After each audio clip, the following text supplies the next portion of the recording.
Judges chapter 3. These are the nations the Lord left to test all those Israelites who had not experienced any of the wars in Canaan.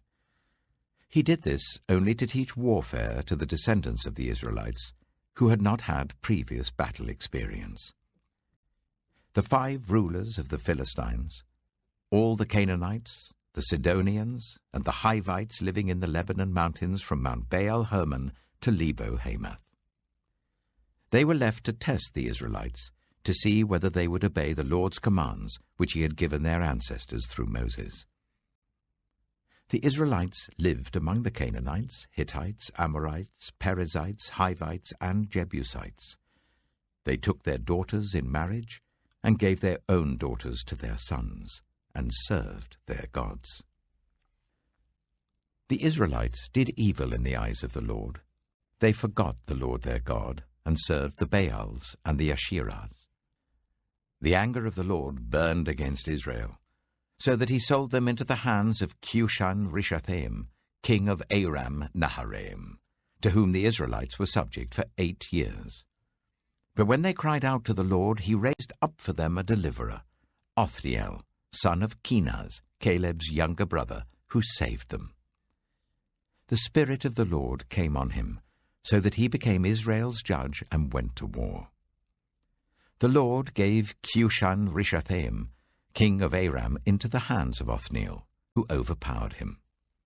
So the land had peace for 40 years, until Othniel, son of Kenaz, died. Again the Israelites did evil in the eyes of the Lord, and because they did this evil, the Lord gave Eglon, king of Moab, power over Israel. Getting the Ammonites and the Amalekites to join him, Eglon came and attacked Israel, and they took possession of the city of palms. The Israelites were subject to Eglon, king of Moab, for 18 years. Again the Israelites cried out to the Lord, and he gave them a deliverer, Ehud, a left-handed man, the son of Gera the Benjaminite.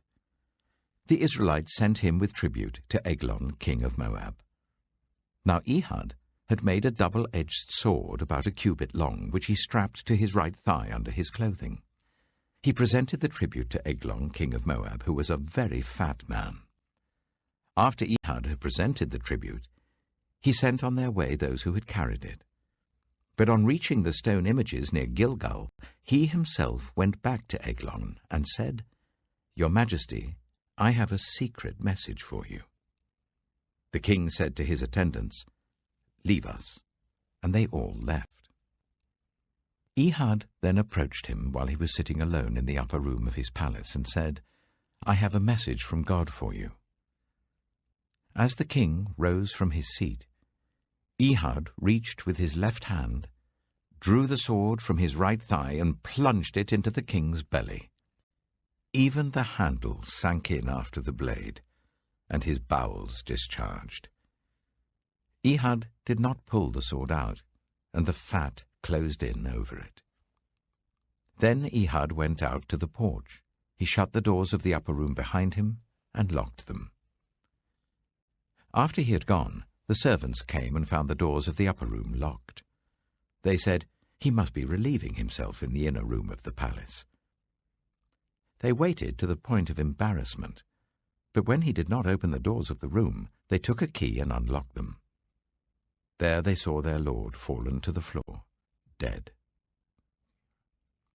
While they waited, Ehud got away. He passed by the stone images and escaped to Seirah. When he arrived there, he blew a trumpet in the hill country of Ephraim, and the Israelites went down with him from the hills, with him leading them. "Follow me," he ordered, "for the Lord has given Moab your enemy into your hands." So they followed him down and took possession of the fords of the Jordan that led to Moab. They allowed no one to cross over.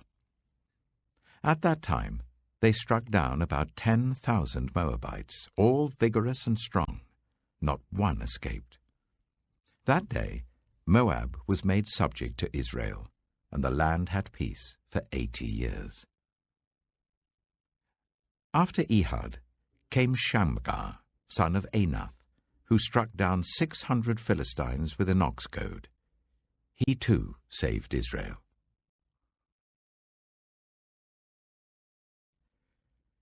Judges chapter 4. Again the Israelites did evil in the eyes of the Lord, now that Ehud was dead. So the Lord sold them into the hands of Jabin, king of Canaan, who reigned in Hazor. Sisera, the commander of his army, was based in Harosheth Hagoyim.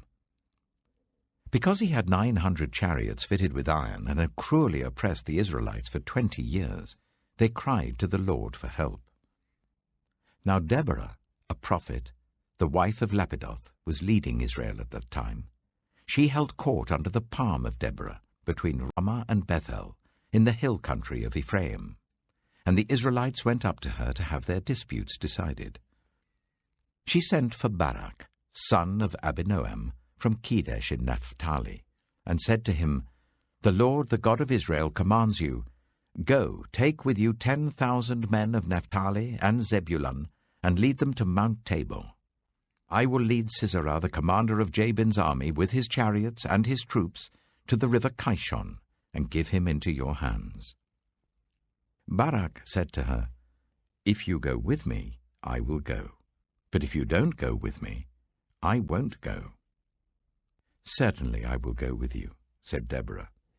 "But because of the course you are taking, the honor will not be yours, for the Lord will deliver Sisera into the hands of a woman." So Deborah went with Barak to Kedesh. There Barak summoned Zebulun and Naphtali, and 10,000 men went up under his command. Deborah also went up with him. Now Heber the Kenite had left the other Kenites, the descendants of Hobab, Moses' brother-in-law, and pitched his tent by the great tree in Zaanannim near Kedesh.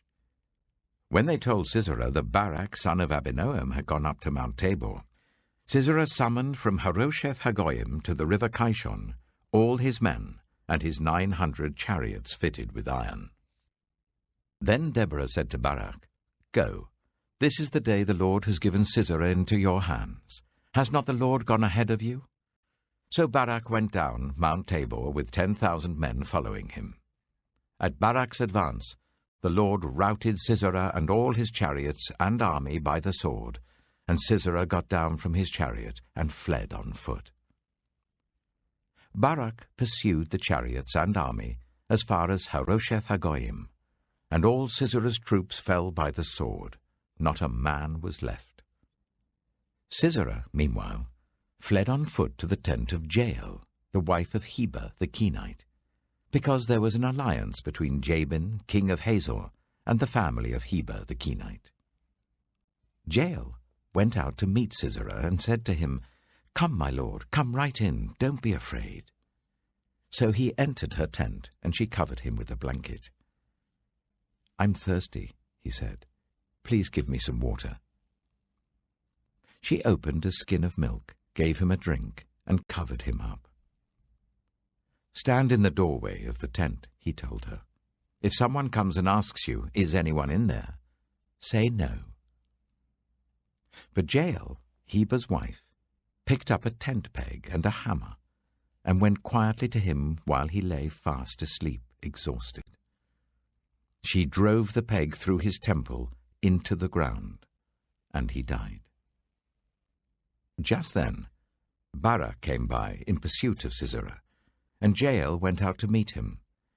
"Come," she said, "I will show you the man you're looking for."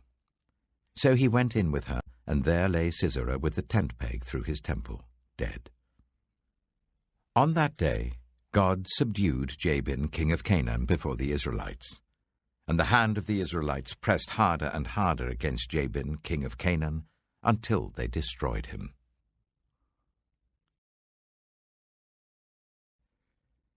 Judges chapter 5. On that day, Deborah and Barak, son of Abinoam, sang this song. When the princes in Israel take the lead, when the people willingly offer themselves, praise the Lord. Hear this, you kings.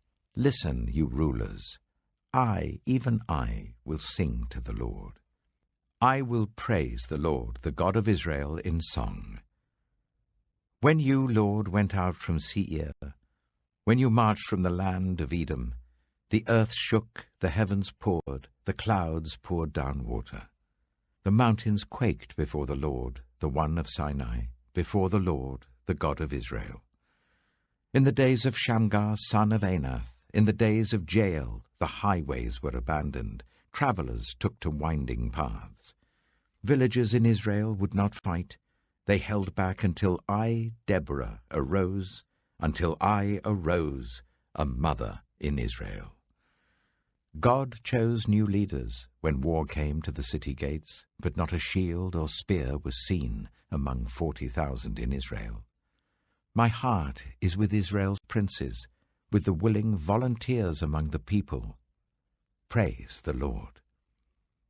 You who ride on white donkeys, sitting on your saddle blankets, and you who walk along the road, consider the voice of the singers at the watering places. They recite the victories of the Lord, the victories of his villages in Israel. Then the people of the Lord went down to the city gates. Wake up, Deborah. Wake up, break out in song. Arise, Barak, take captive your captives, son of Abinoam. The remnant of the nobles came down. The people of the Lord came down to me against the mighty. Some came from Ephraim, whose roots were in Amalek. Benjamin was with the people who followed you. From Machir, captains came down. From Zebulun, those who bear a commander's staff. The princes of Issachar were with Deborah. Yes, Issachar was with Barak, sent under his command into the valley. In the districts of Reuben there was much searching of heart. Why did you stay among the sheepfolds to hear the whistling for the flocks? In the districts of Reuben there was much searching of heart. Gilead stayed beyond the Jordan. And Dan, why did he linger by the ships? Asher remained on the coast and stayed in his coves. The people of Zebulun risked their very lives. So did Naphtali on the terraced fields. Kings came, they fought. The kings of Canaan fought. At Taanach, by the waters of Megiddo, they took no plunder of silver. From the heavens the stars fought. From their courses they fought against Sisera. The river Kishon swept them away, the age-old river, the river Kishon. March on, my soul, be strong. Then thundered the horse's hooves, galloping, galloping go his mighty steeds. Curse Meroz, said the angel of the Lord, curse its people bitterly, because they did not come to help the Lord against the mighty. Most blessed of women be Jael, the wife of Heber the Kenite, most blessed of tent-dwelling women. He asked for water, and she gave him milk. In a bowl fit for nobles, she brought him curdled milk. Her hand reached for the tent peg, her right hand for the workman's hammer. She struck Sisera, she crushed his head, she shattered and pierced his temple. At her feet he sank, he fell. There he lay. At her feet he sank, he fell. Where he sank, there he fell, dead. Through the window peered Sisera's mother. Behind the lattice she cried out, "Why is his chariot so long in coming? Why is the clatter of his chariots delayed?" The wisest of her ladies answer her. Indeed, she keeps saying to herself, "Are they not finding and dividing the spoils, a woman or two for each man? Colourful garments as plunder for Sisera, colourful garments embroidered, highly embroidered garments for my neck, all this as plunder. So may all your enemies perish, O Lord, but may all who love you be like the sun when it rises in its strength." Then the land had peace for 40 years.